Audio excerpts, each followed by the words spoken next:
شورشگرتی جی کارێکی زۆرە لێ گەر کارمانجا me azadî be wê demê şoreşgertî dibe karê herî binirx û biwate. Ji bo azadiyê Filmê Arsîn Çelîk Filmê şer û cengê yêku li ser bûyerên rastaqîn hatiye avakirin. Film dorpêçkirina bajarê Amedê yê kevin ronî dike ji dera berxwedana Kurdî. Dema ku artêşa Tirkiyê êrişî bajêr kirî û ew dorpêçkirin û zêdeyî 100 roj jî şer berdewam ma. Di zivistana 2015 û 2016 de û di encamê de gelek kesan jiyana xwe ji dest dan û bajarê dîrokî yê kevin wêran bû. Dem baş em xeleka xwe ya çardemîn de ji programê dîdargeha sînema digel we bin.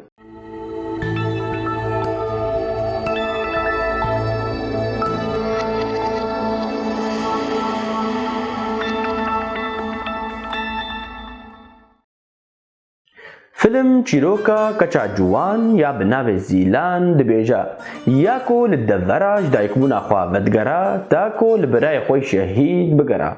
Lê bajarê wê nema wekî berê ye. Nakokiyên siyasî gur bûne û bûne şer û xelk rabûne ser xwe ta ku doza serxwebûna xwe ya siyasî bikin. Ez dizanim dereng mam ji ber vê dilê min nerahet e. Xweziya min bikir be te baştir nas kiriba. Yılmaz abi, matım nas nekire Zîlana. Kuşka şeytan duke. Te ji bo xeyalên xwe daverî, ez jî ji bo te. Lê artêşa dewletê û esayîşa wê bi hovîtî di rûyê wan de sekinîn. Lê berxwedana bajêr zêdeyî 100 rojî berdewam ma û Zîlan nema wek şahideke neyînî dimîna. Arsîn Çelîk dibêje di qunaxa amadekirina pêşî de me qet tir rol hazir nekiribûn ji ber ku me taxim anî ser hev û me rahênan dan wan. Sê mehan berdewam kir û gelek aliyên cuda ji sînema me anî ziman. Gelekî giring e êdî ku kesayetiyên sînaryo hevdû berdewam bikin. Lê tişta herî giring ew e ku kesayetiya lêstikvan wek kesayetiya sînaryo bixweya.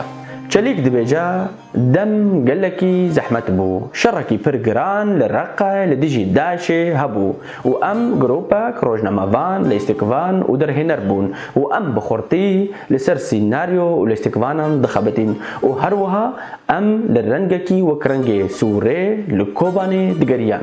Sûr bajarekî kevirî yê reş e. Kolanên wê tengin û zêdeyî 80 sedî ji bajar wêran bûye û bûye kavil. Derhêner Arsîn li lêstikvanan digeriya û dema ku cara pêşî li Kobanê rastî robar şervan hat yê ku di wê demê de şerê Daişê dikir jê vexuya bû ku ew şervan dikarê bi rola çiya agir ya sereke di film de raba. Di destpêkê de wî guh neda vê meselê û digot ev nekarê min e ji ber ku tiştekî li ser sînema û şanoyê nizanê.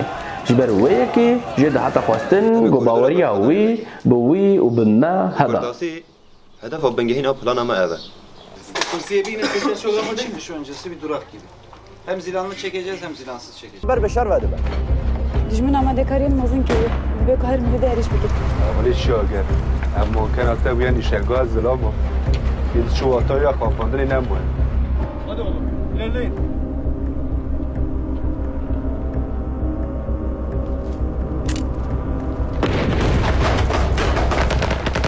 Aman stop stop! Oğlum tamam hadi.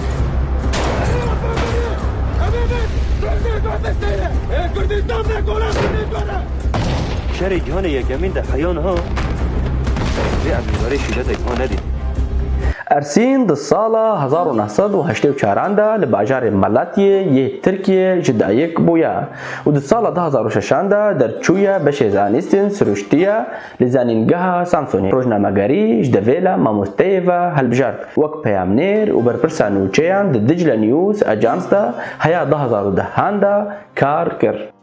û tevlî gelek workshopên sînemayê di navenda Cegerxwîn ya Çan de bû û di navbera 2010 û 2013 de wek sernivîser û wêneger di kompaniya Sim Production de xebitî û gelek caran li Tirkiyê hata girtin û sizakirin ji ber karê yê rojnamegerî.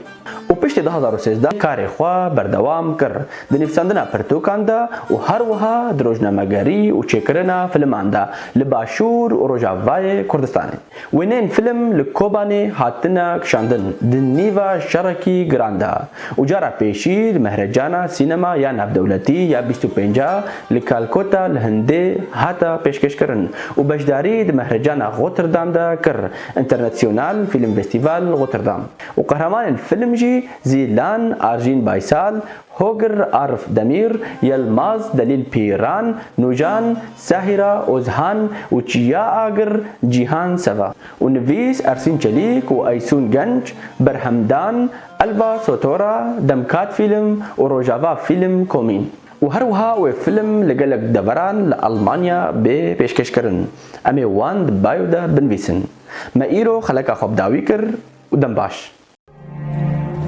نورپی جبه کلش نور در کرد جهر کسی را بحثا شهید سوریه بکن بحثا برخوادان سوریه بکن